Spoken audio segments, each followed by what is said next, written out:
Good morning and welcome to Washington Post Live. I'm Frances Steed Sellers, a senior writer with the Washington Post. Today we're going to be talking about America's growing infrastructure needs, both from a national perspective and with two prominent American mayors. But let's start with the big picture. I'm very pleased to welcome today Congressman Seth Moulton of Massachusetts. Welcome, Congressman. It's great to be here, Francis. Thanks for having me. We're delighted to have you. So you've made infrastructure a major concern of yours during your time in Congress.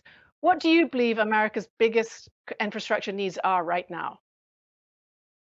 Well, we talk a lot about the need to simply invest more money in infrastructure. And of course, this includes everything from fixing the potholes in our roads, our bridges that are literally falling down, to investing in high-speed broadband all across America, including rural America.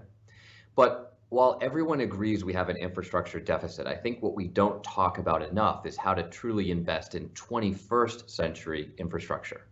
And a great example is with our transportation system. We're still pouring billions and billions of dollars into a 1950s era highway system without investing anything in high-speed rail. Every leading country in the world, aside from America, is investing massive amounts of money in high-speed rail because it's a faster, safer, more efficient way to travel. And yet here in America, we're just doubling down on highways. So investing in infrastructure means also making the right investments, and that's what I'd like to talk about this morning. Yeah, well, we're right at the moment in a crisis, the crisis. It's hitting everybody's pocketbooks across the board. Is now a good time to be talking about spending? And I know we'll get to your rail project in a moment, but is now a good time to be spending millions and millions, billions even of dollars on projects like this? Absolutely. It's actually the best time because interest rates are so low and so many Americans are out of work. This is exactly the time that we need federal stimulus from an economic perspective. And it's a great opportunity to rebuild our infrastructure because we know that we have this massive infrastructure deficit. So the question is, are we going to recreate the infrastructure that we built in the 1950s, or are we going to build a next generation infrastructure system that includes high-speed rail, high-speed broadband, next generation technologies like 5G to reach everywhere in America and truly improve the quality of life for Americans? Do we really want Americans to just be sitting in traffic going a maximum of 65 miles per hour, 75 miles per hour for the next 100 years? Or do we want to make sure that Americans can sit back and enjoy dinner and get to their destination at 250 or 300 miles per hour? I mean, that's the kind of choice that we have to make. And it's a choice that we make today that affects the next generation. We have a generational opportunity to invest in infrastructure. We can't take that opportunity and invest in the last generation's infrastructure. So you've referenced the 1950s a couple of times. Let's step back a little bit. Are you hoping for the sort of federal investment in big plans like the New Deal after the Great Depression or the post-war period where there was really a sort of massive rethinking about how America was going to rebuild and reemploy people? Yes, I think that's absolutely right. We know that massive infrastructure investments are always led by the federal government. But to your point, it's a time to not just write the check, but really talk about what we're investing in. And here's the vision for the future. Imagine being able to get on a train in Washington every 15 minutes and get to Boston in 2 hours without a weather delay ever.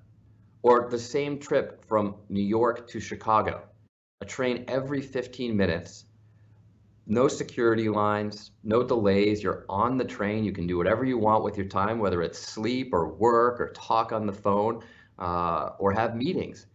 And there are never any weather delays. It's faster, it's more efficient, it's more comfortable. And other parts of the country too. I mean, Chicago and Atlanta seem very far apart. It seems like, of course, you have to fly. But travelers in China regularly make those distances of those journeys from Chicago to Atlanta every single day on high-speed rail. And Indianapolis, Louisville, Nashville, Chattanooga, those would all be intermediate stops that would be served by this Chicago to Atlanta service.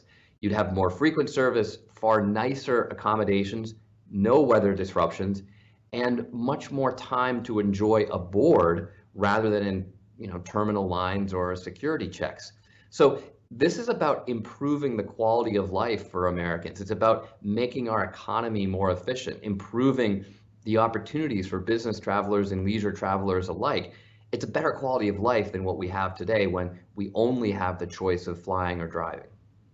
So you have said that this $240 billion plan could result in the creation of, I think, 2.6 million jobs over 5 years. What do you base that on? Well, there have been a number of studies done on high-speed rail and its economic benefits.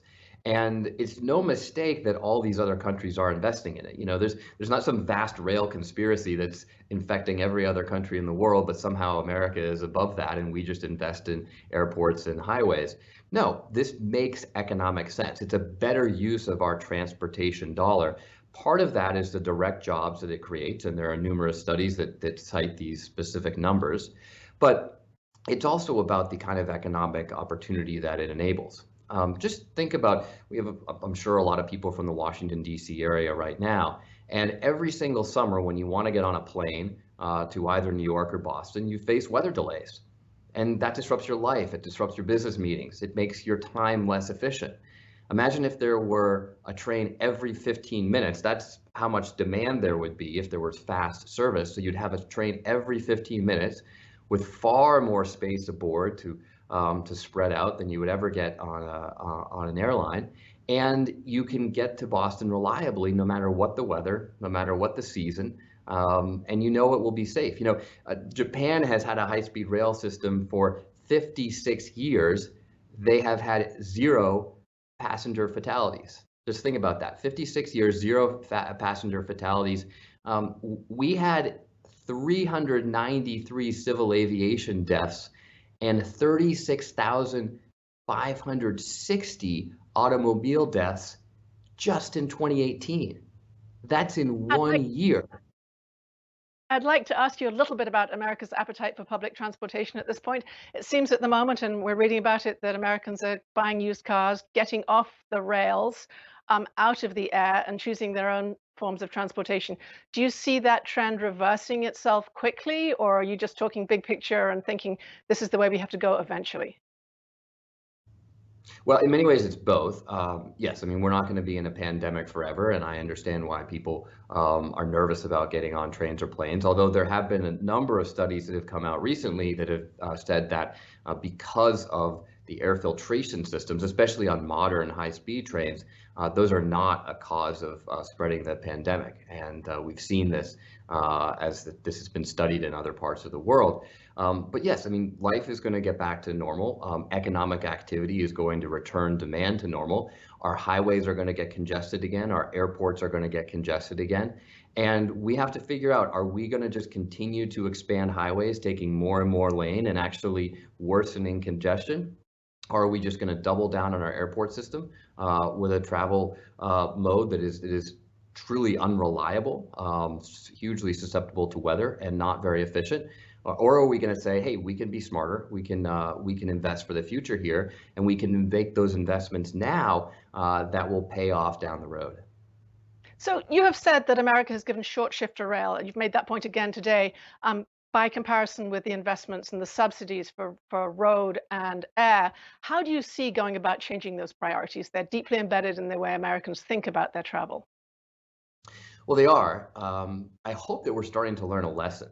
Just to give you one more statistic, highway capital projects in urban areas, so just in urban areas, cost $500 billion, $500 billion to states between 1993 and 2017, and yet they caused congestion to grow by more than 144%.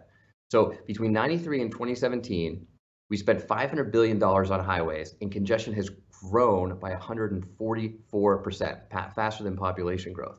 So this isn't working. This isn't working. We have to change how we approach this. Now, if you really want to do a fair comparison of these modes, and you say, okay, what's the safest? What's the best for the environment? What's the fastest? What's the most efficient? What's the most comfortable? All of those answers are high-speed rail. So really, from a policy perspective, what we should be doing is shifting massive amounts of money from highways and airports into high-speed rail. That should be our preferred investment. What I'm arguing for in my proposal is actually much more modest. It's just to level the playing field. so that you can actually have a fair free market competition among different modes. China is doing the first thing. They're actually saying, we're not going to put a lot of money in highways. We're going to shift that money into high-speed rail. And they just announced that they're doubling down on that plan. I mean, they're looking at the numbers and they clearly see high-speed rail as a better investment. But it's not like if you're a traveler in China, you can't fly or you can't drive. Those options are available as well. It's just that the market, the free market, is saying, no, people prefer traveling by train.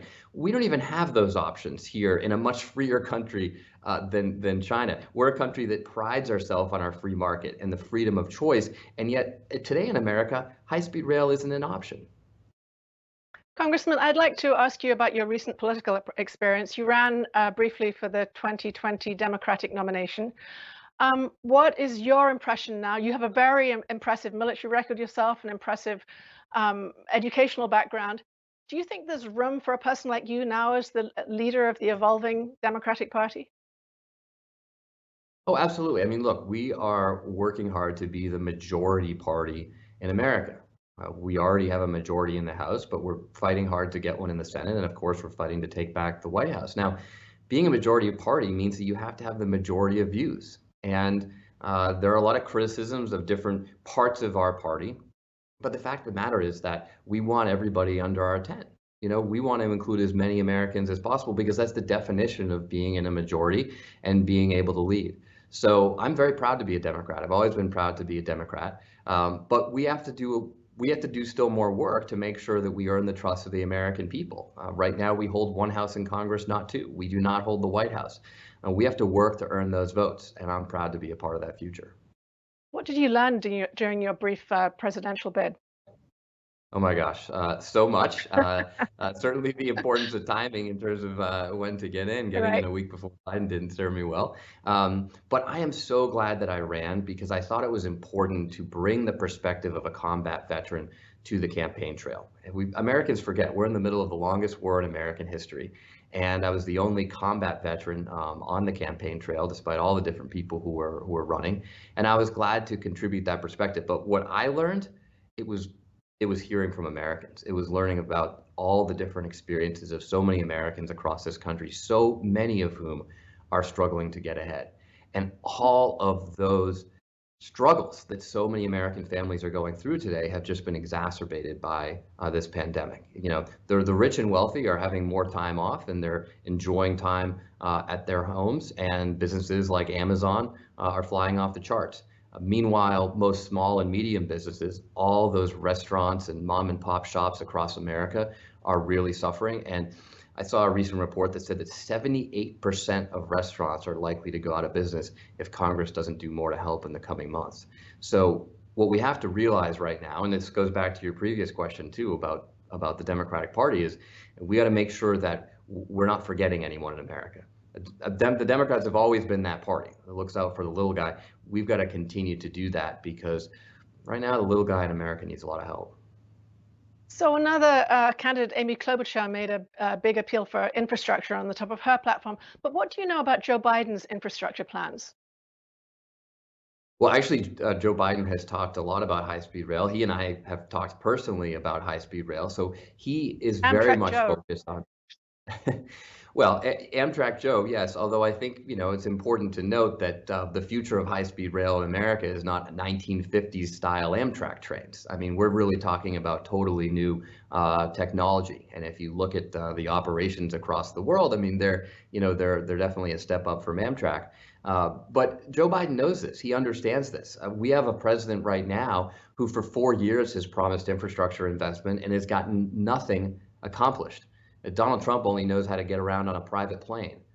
Going to a president who's used to getting on the train, knowing all the conductors, and seeing his kids at the end of every day, that's someone who we want to guide our future of infrastructure investment. And that's one of the many benefits of high-speed rail. You can work in a city downtown and then get to your hometown community that might be a 3 or 4 hour drive away in 30 minutes and have dinner with your family.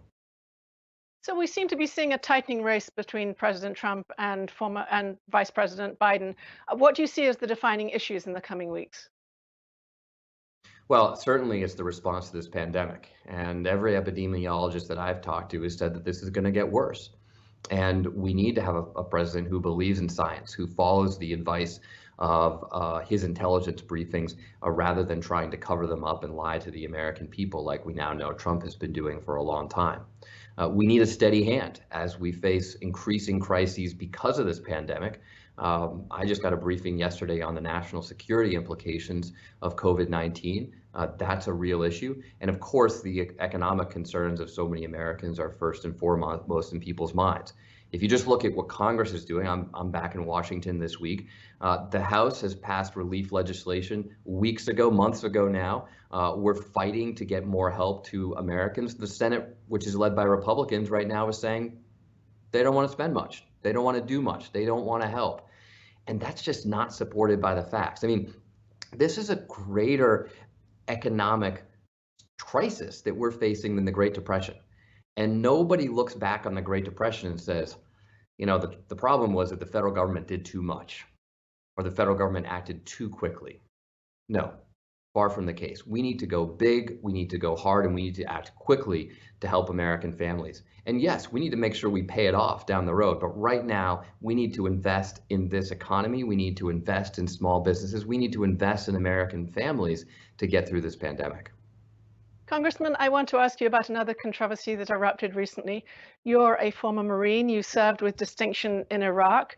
The Atlantic recently published an article alleging that President Trump mocked people who fought in those wars.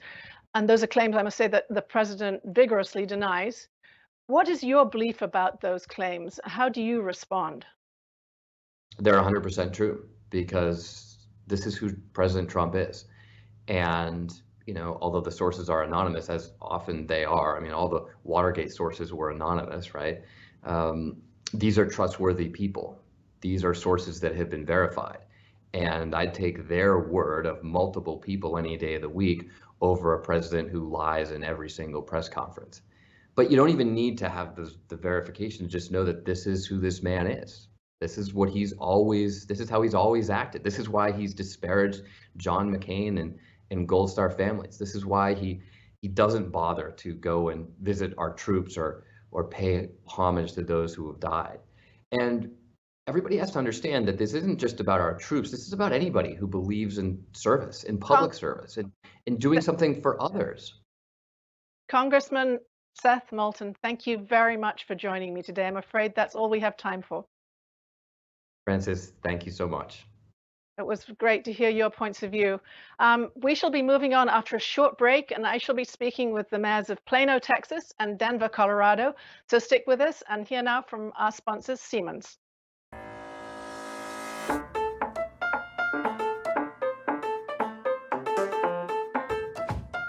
How does America take the next step back to the workplace with confidence? We've worked closely with businesses to find answers in technology. Technology that analyzes and secures work environments across multiple industries, helping to monitor building occupancy, improve air quality, and deliver real-time emergency notifications. Holistic solutions to give you and your employees greater peace of mind. So when the time is right to open safely, our technology is making the next step humanly possible.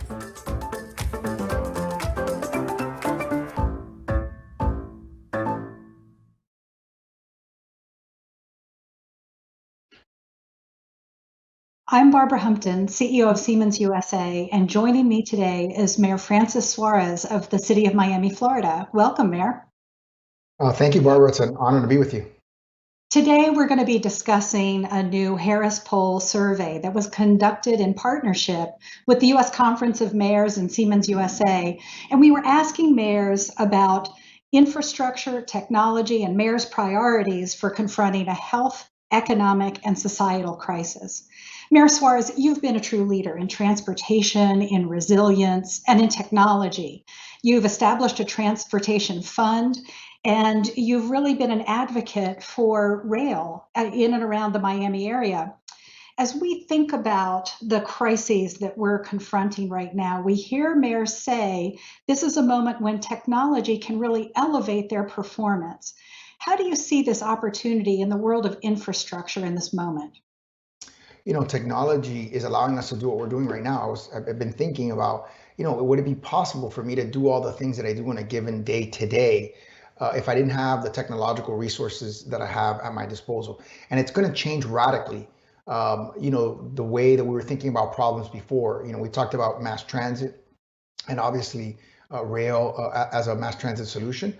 But when you look at, the ubiquity now that we have with, computing power and with broadband, and the ability to be able to broadcast. I'm literally broadcasting right now from my laundry closet at home, and but it looks like a movie studio. So that's the amazing power of the internet. That's the amazing power of technology to provide innovative solutions to everyday problems and allow us to be more productive and allow us to be able to interact and communicate in ways that would be virtually impossible to do before.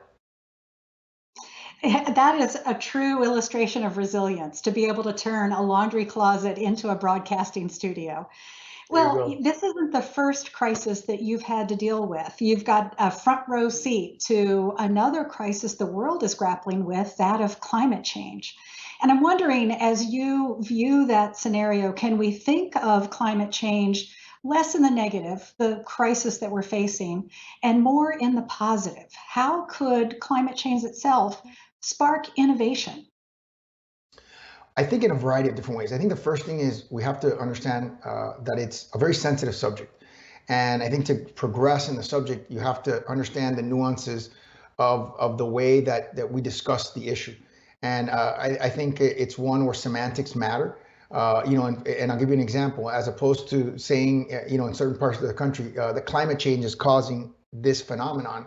If someone were to say flooding or wildfires right now, like what's happening in California, everyone would understand, or hurricanes, everyone would understand, earthquakes, everyone would understand what you're talking about. And I think once you bring it to that level, you embrace more and more people into the conversation. I think the second part of it is that we're starting to see a synergy and a merging of technologies that provide energy independence and that provide lower environmental impacts, being good economics.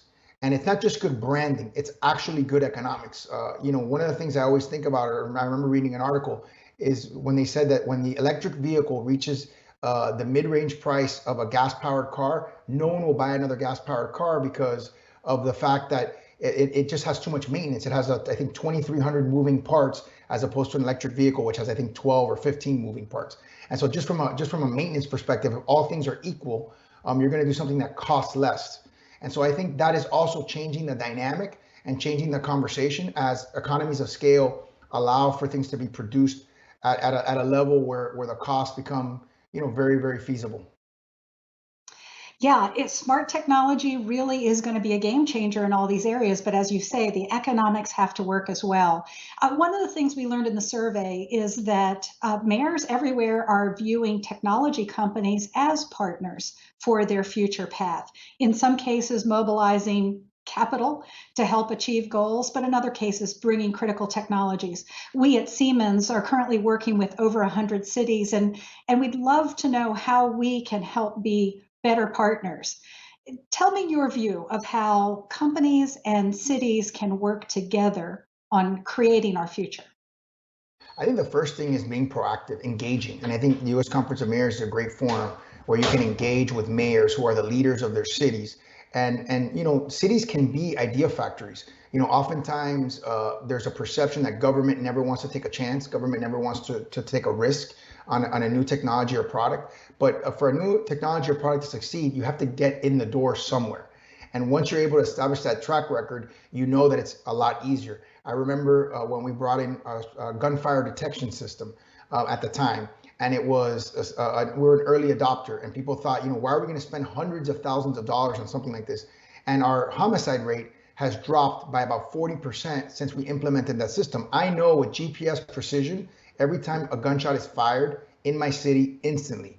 So that's just a powerful tool that we can use to collect, evidence, to create strategies, and to better police our city. That creates a best practice that can be modeled and used in other cities across the U.S. and across the world. So yes, working with the art of the possible as technology is uncovered, and then deploying that to ensure that we are attending to the safety and security of our cities. Mr. Mayor, just share with us before we go, what are your top priorities for this next 6 months? Well, the top priority first and foremost is getting out of this pandemic safely and getting our economy going again. And then going back to some of the issues that we were dealing with pre-pandemic. The city was growing tremendously. We grew 8.5% my first year, 10.5% my second year, and 6.5% my third year. But we, like many cities, have a growing issue with income inequality and affordable housing. And as you said, we're also battling Mother Nature and trying to create a carbon negative plan, and also look at resiliency on how we want to make sure that our city is going to be here for my unborn grandchildren's grandchildren. So I think those are the challenges that are before us, and as long as we're honest about it and we tackle those challenges head on, I think we have a very good chance of being successful. Well, Mr. Mayor, congratulations on your track record, first of all, and thank you for your leadership throughout the crisis. We're here to support you, and we want to help you strengthen your city's infrastructure to prepare for the future.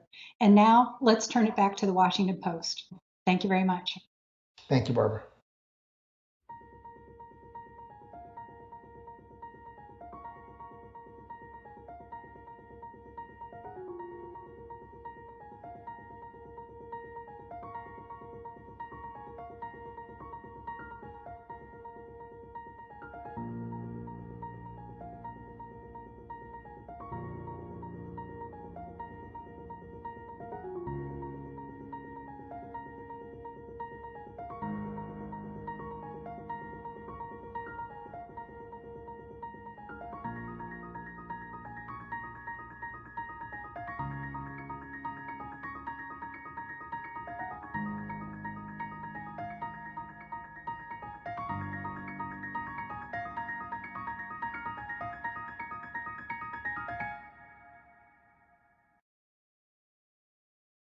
Hello, I'm Frances Steed Sellers, rejoining you for the Washington Post.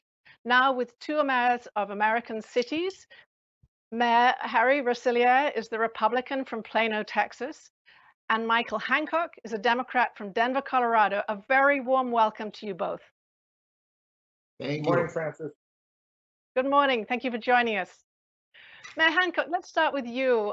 You are with the U.S. Conference of Mayors chairing at the moment the Transportation and Communications Committee. What are America's biggest challenges in terms of infrastructure right now? Well, Frances, first, I'm glad to be with you and good to see my friend down in Plano, Texas, Mayor Rosillier. I'm filling big shoes because Mayor Rosillier did such a wonderful job in leading this committee, and I was proud to work with him as the vice chair. But the challenges facing American cities has not changed. We have a tremendous need for infrastructure investment, both hard and soft, whether it's road, rail, we need affordable housing. The reality is that American cities have been carrying this burden now for a couple decades, if not over 3 decades. And I just think that the greatest opportunity that lies in front of us is that we get a chance to create as transformative a moment as we did following World War II in the 1950s, and that is to create an opportunity to invest in our American cities, to create the opportunity to create jobs, long-lasting jobs, and real sustainable economic development. And I believe the best way to do that is a transportation infrastructure strategy emanating from the federal level. Thanks very much. And Mayor Rosillier, I'd like to talk to you particularly about your own city of Plano, Texas. You have been growing outwards and have sort of run out of space to grow into, as our video said, and you have massive infrastructure needs. So what's the plan going forward? What's been green-lighted? Well, first of all, again, I'm glad to be on the panel here with Mayor Hancock. I was chair of the infrastructure committee and happy to pass the baton on to him.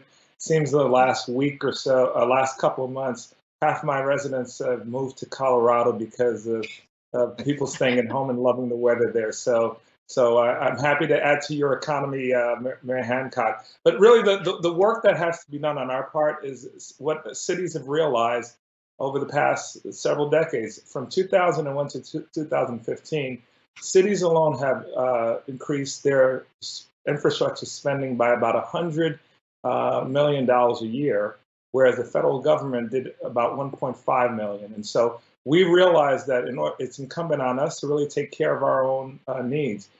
In Plano this upcoming year, our infrastructure needs about 211 million. Nearly 40% of that will be cash funded on our part. So we've been very intentional in understanding that spending infrastructure is investing in your community. It creates commerce, it creates opportunity for commerce, and it creates ability for us to get connected. So the true focus for us has been to just really focus on our own. How do you plan to pay these bills? So we maintain a very high capital reserve that is used for infrastructure expenses. So we've been intentional about this for years and years, way before COVID, that we knew that if we're not going to get that help from the federal government, we simply have to do it ourselves. No action is not an option, and so like I said, about a good portion of that we'll cash fund that, and we have done that for years and years in the past. So let me come back to Mayor Hancock, if I may. Plano's population is 288,000. Yours is a much bigger city of more like 3 million. What are your top priorities in Denver? I appreciate that, Francis, and I got to tell you that I do look at it in not only in terms of Denver. We are 730,000 people. Over the last 10 years, Denver's been one of the fastest growing cities in the entire United States of America. We have a crumbling infrastructure that we're trying to address. At the same time, we're trying to create a more multimodal infrastructure, as well as addressing the questions and concerns and challenges around affordable housing and things such as, electric vehicle or electrification of our infrastructure to begin to, I think, modernize and become part of the 21st century. But we also have to think about the suburban community, and that's the 3 million I think you were alluding to here. Right. It doesn't make just any sense just to invest in Denver when we still have crumbling infrastructure in neighboring cities. Our roads are not connected. We don't have multimodalism in other parts of the metro region, and we don't have the light rail system and so on and so forth. So while Denver is moving to invest as best it can, and we are stressing our systems, particularly in times when we are facing this economic downturn, we need to make sure that we move as a region. And that's where the federal government, I think, can play a role, helping states and helping our metro regions through our various quasi-governmental type entities that work with us across the metro region.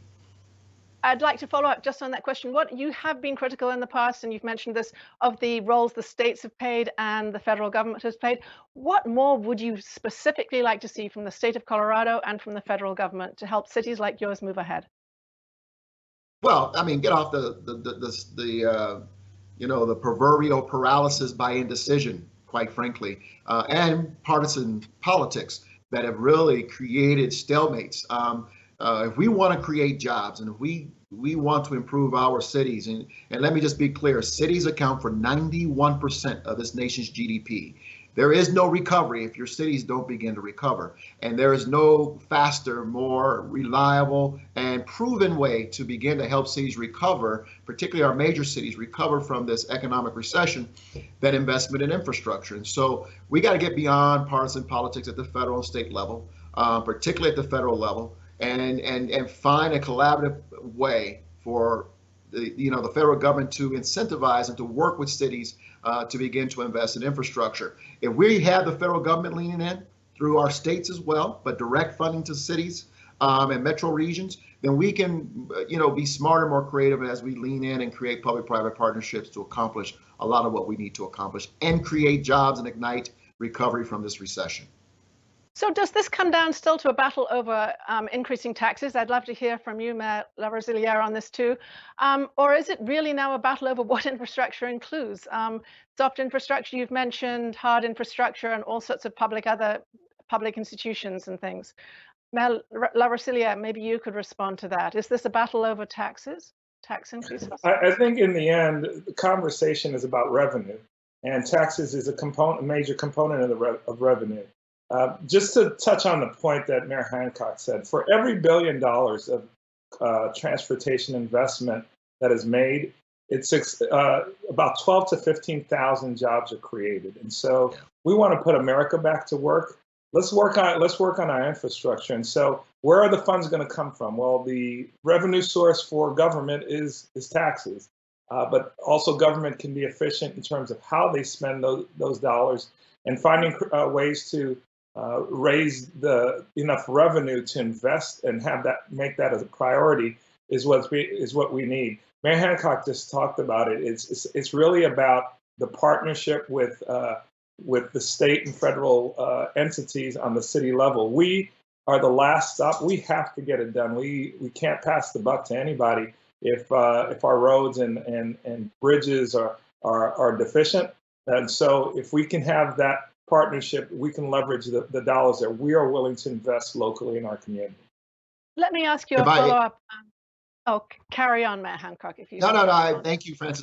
Mayor La Rosilia is right on target there.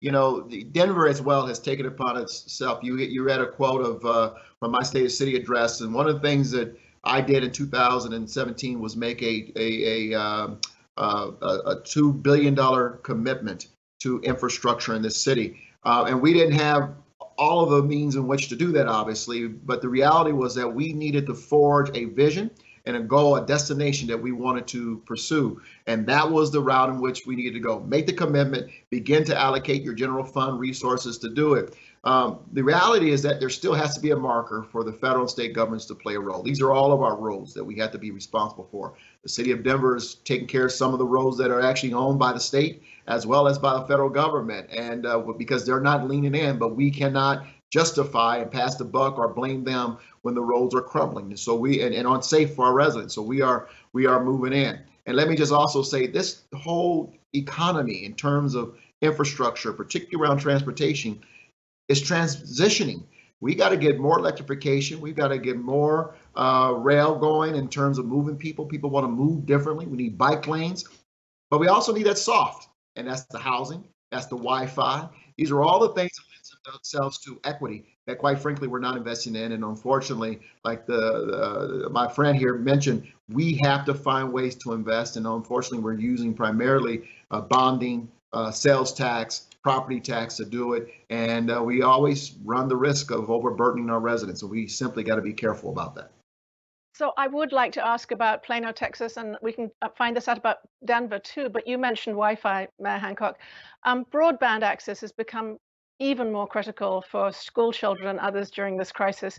What are you doing in Plano, Texas, Mayor La Rosilia, to address the digital divide? So my last year's State of the City, we call ourselves the City of Excellence in Plano, but I said we're now going to be the City of Excellence and Innovation. In order for us to be relevant in the next decades, we have to invest in our infrastructure. So we have dedicated staff to work with our telecom providers to facilitate the 5G infrastructure that they're looking to put out, so that we're helping that process go quicker. We're looking at doing creative things like using drones and for traffic monitoring and for smart poles that will allow residents to connect throughout the city, and for our first responders to have access to broadband and Wi-Fi throughout the city. And that is a major expense, and that's above and beyond what I talked about when we said our $211 million that's on our budget for the upcoming year. The infrastructure is really, the technology infrastructure is a whole nother cost in and of itself that we, again, in the city will bear, but we will do it because it's what's necessary for our citizens. And Mayor Hancock, are you addressing that digital divide too? I know you have a top priority of soft infrastructure. Tech is another area in itself.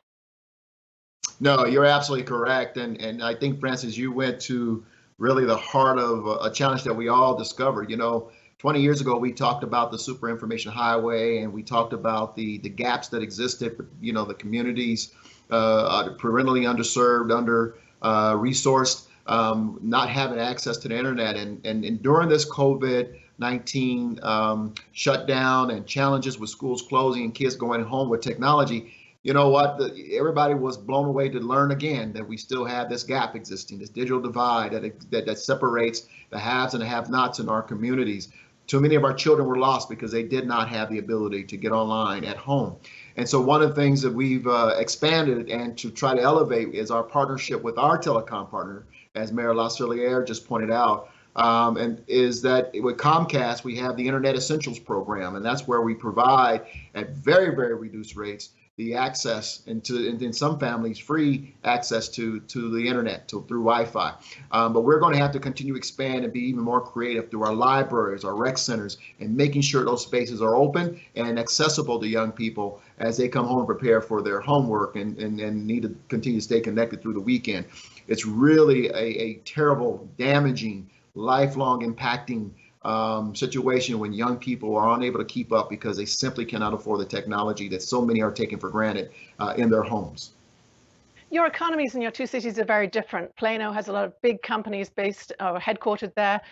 Denver is much more of a tourism-based economy, and tourism, of course, has been hard hit by the pandemic. But maybe you could just briefly, each of you, describe how those help or hinder the bottom line, those focuses of your economy. And let's start with Plano. So having a concentration of our major corporations in Plano has been an absolute benefit to our community. It is a double-edged sword, though, because in our city, for example, we have about 150,000 people that come into Plano during the day to work, and they work at regional headquarters of places like Liberty Mutual and Boeing and FedEx office and JP Morgan, U.S. headquarters of Toyota. Well, those individuals are no longer in our city right now, and so with COVID, we've seen a severe decline in tourism, in business travel that helps our hotel motel sales tax revenue in our hotel for our restaurants, and so it's helped us quite a bit because a majority of our revenues, our sales tax revenues, comes from the fact that we have such a concentration of employees in our city. Yet right now we're hurting, but we know that long term, being a business-friendly community works for us because it allows commerce, it allows revenues for us to deliver quality services to our citizens. And as a result, we've had one of the lowest tax rates in the area because the businesses pay more taxes and use less city services. And Mayor Hancock, with your tourism-focused economy, obviously you're taking a hit now. Do you see this as short-term, or what are your plans looking ahead? How does this help or hinder you? Yeah, we certainly hope they're short-term, or we're going to have to go to Plano and poach some headquarters out of it. I'm sure Mayor LaCilliere will be proud of that. But the reality is that, in 2020, we had, we started to see kind of the recession slowly creeping in. And obviously with COVID-19, everything was greatly accelerated in terms of the recession itself. Denver in 2020 realized a $220 million economic shortfall as a result of COVID-19 and the halting of the key industries that drive our economy, such as tourism and sales tax. And with 63% drop in our hotel occupancies, it has been devastating to our economy. And of course, sales tax also resulting in devastation as well. So in 2021, we're looking at a $190 million economic shortfall, and we have to adjust to that. But we do hope and believe it's going to be short term. Hopefully by the third quarter of next year, we'll begin to recover. It's still one of the most vibrantly designed and set up economies to respond, I think, and perform quite well. And we have been forecasted as to be one of the top 3 economies to rebound from this recession in the country. We expect that we'll do okay. Interestingly enough, prior to the COVID-19, Denver had been perennially situated as the 5th busiest airport in the country. 5th busiest in the country. Today, it's number 1 in terms of passengers. People are flying into Denver to visit our mountains and to enjoy the climate. They're also social distancing, hopefully, but the reality is that we are starting to see them come back, and we hope to see some of this momentum carry forward into 2021 and help our economy begin to recover. Now, Hancock, I just want to follow up on this issue of partisan polarization, which you brought up, and indecision. Can you give me specific examples of where that kind of polarization has held up specific infrastructure redevelopment programs? Yeah, actually, I'll go back to when President Obama was in office. He had the Americans Work plan that most mayors around the country were very excited about. It was an infrastructure investment, transportation infrastructure investment strategy. And, we wanted to see it get through Congress, but Congress's decision to block anything the Obama administration proposed clearly blocked the Americans Work strategy. It was, I think, an innovative and the right policy to put everyone to work. I share the same theory and strategy with Secretary Chow, who I'm a fan of as part of the Trump administration. And I said to her, the very first thing you should have done when you came into office was to promote an infrastructure investment program to put people to work, to sustain the economic growth that we are seeing, and to continue, modernizing our cities around this country. We have crumbling infrastructure that we're not investing in. And I still believe that. And I'm really encouraging the next president on January 20th. The first thing the next president needs to do is to put forward an infrastructure investment bill to begin to revitalize this nation by investing in our cities directly and putting people back to work in the long term. We did this in Denver coming out of the recession. When it was counterintuitive to be investing in capital projects, Denver actually accelerated its infrastructure bond investment programs, thereby helping to keep the economy moving along, the ecosystem work. And when we came out of the recession, Denver was one of the #1 economies because the private sector was able to meet with the public sector had been doing during the recession. And we had a great expansion and great growth in terms of people going to work and new investment occurring. Let me move Francis, now may I to make a quick comment? La Rosilliere. I'd love you If to I can make comment a on quick that. comment to add on Yeah. to Mayor Hancock and your question on partisanship. Really, Right. this is going on from before the Obama administration, Bush administration. Like I said, since 2001, we in the cities have committed so much more increased revenue funding for infrastructure. But really what it comes down to is an intentionality and a desire for our policymakers to do what's right for our community. Nothing is more invigorating and empowering to be in a city, to see cranes, to see those cones, as disruptive as it feels in traffic, to see those traffic cones. There's a sense of vibrancy when you hear the jackhammers going and you see a guy in a construction hat on the side of the road eating a sandwich and with a shovel in his or her hand. Those are the things that create a sense of vibrancy for communities. And if we don't have policymakers that are intentional about wanting what's right for us, then we will continue to limp along like this. But we know our work at the U.S. Conference of Mayors, we are committed as an organization and as a group of leaders to be bipartisan and nonpartisan, so that we can do what's right on behalf of our cities and our country. We're on the dance floor. We're waiting for someone to come dance with us. If you know anybody on the state and federal level that want to dance, me and Mayor Hancock are ready to do it. I appreciate that. Well said. I really enjoyed hearing the two of you dance together through this conversation. Mayor La Rosilliere of Plano, Texas, and Mayor Hancock of Denver, Colorado, thank you both very much for joining us this morning. Thank you. Be safe. Thank you. Take care, Mayor. Thank you. And thank you to our online audience. We have a great set of programs coming up for you next week. Next Tuesday, my colleague Jonathan Capehart will be online at, 11 a.m. on Tuesday morning to interview Democratic Texas Senate candidate MJ Hagar. And then on Wednesday at 11 a.m. among our distinguished guests will be former First Lady Hillary Clinton, who will be joining us on Washington Post Live. You can get the details at WashingtonPostLive.com. Thank you very much for joining us.